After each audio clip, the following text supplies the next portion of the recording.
Oke, kita bahas yuk 5 penyakit paling umum di Indonesia. Dan percaya deh, daftarnya ini mungkin bakal bikin Anda kaget. Soalnya ini bukan soal penyakit yang heboh di berita, tapi yang paling sering kita rasain sehari-hari. Coba deh kalau ditanya penyakit apa sih yang paling mematikan atau paling kita takuti? Pasti kan yang kepikiran itu penyakit-penyakit berat yang sering muncul di TV. Wajar banget pikir gitu. Tapi ternyata buat kehidupan kita sehari-hari itu pertanyaan yang salah. Justru karena kita terlalu fokus sama yang paling mematikan, kita jadi abai sama ancaman yang sebetulnya lebih dekat dan lebih sering datang. Jadi pertanyaannya kita ubah ya. Penyakit apa yang paling sering kita, keluarga, atau teman-teman kita alamin?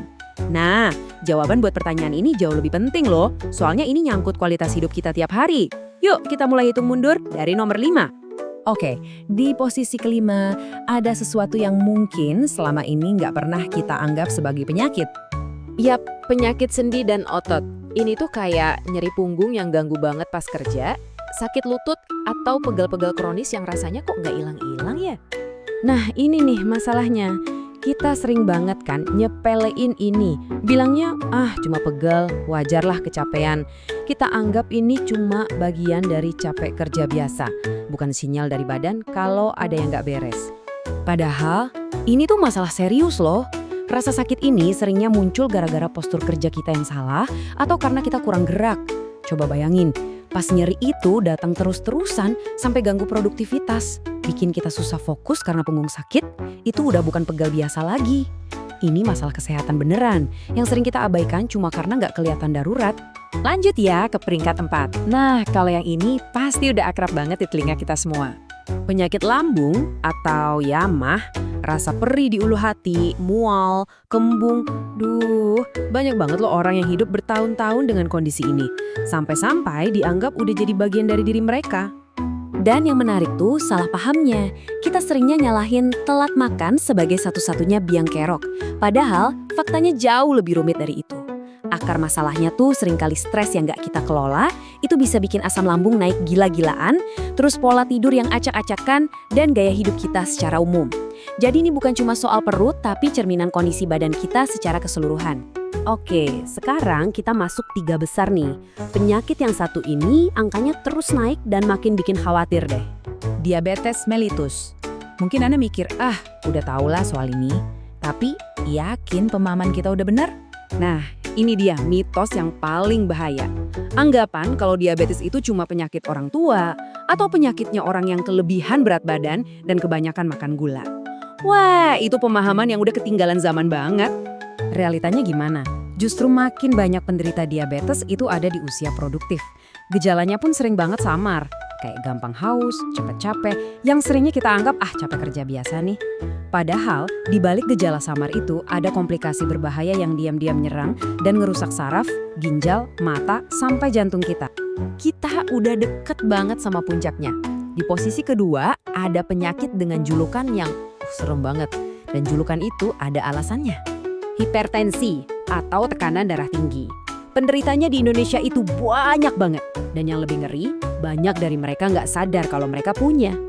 Nah, ini dia alasannya kenapa penyakit ini dijuluki the silent killer, alias si pembunuh senyap. Kenapa? Soalnya hipertensi itu nggak ngasih alarm sama sekali. Nggak ada rasa sakit, nggak ada pusing, nggak ada tanda-tanda jelas. Dia kerja dalam diam. Caranya kerja itu licik banget. Selama bertahun-tahun, tekanan darah tinggi itu ngerusak pembuluh darah kita tanpa kita sadar sedikit pun. Kita ngerasa baik-baik aja, badan masih kuat, terus tiba-tiba jeder, tanpa peringatan dampaknya muncul. Serangan jantung, gagal ginjal, atau stroke. Bahaya banget kan? Dan sekarang kita sampai di peringkat pertama. Penyakit yang paling sering dialami sama orang Indonesia. Siap-siap, Anda mungkin gak bakal nyangka. Betul, ISPA. Infeksi saluran pernapasan atas. Atau gampangnya batuk, pilek, flu. Mungkin kedengarannya anti klimaks banget ya. Tapi inilah faktanya. Penyakit inilah yang juaranya, yang penderitanya paling banyak. Hampir semua dari kita pernah kena, bahkan bisa berkali-kali dalam setahun. Dan justru karena saking seringnya, kita jadi anggap remeh. Kalimat kayak, cuma flu, atau masuk angin doang, familiar banget kan? Kita anggap ini cuma gangguan kecil yang terjuga sembuh sendiri. Padahal dampak sebenarnya itu bisa jauh lebih besar. Penyakit sepele ini bisa jadi pemicu komplikasi serius loh, apalagi buat anak-anak dan lansia. Ini bahaya banget. Terus, bisa juga memperburuk penyakit lain yang udah kita punya. Dan yang paling penting, yaitu tadi, karena dianggap enteng, orang sakit tetap aja keluyuran, kerja, ketemu banyak orang, yang akhirnya bikin virusnya nyebar massal dan nurunin produktivitas kita semua. Jadi, apa nih benang merah dari kelima penyakit tadi? Jawabannya simpel sebetulnya.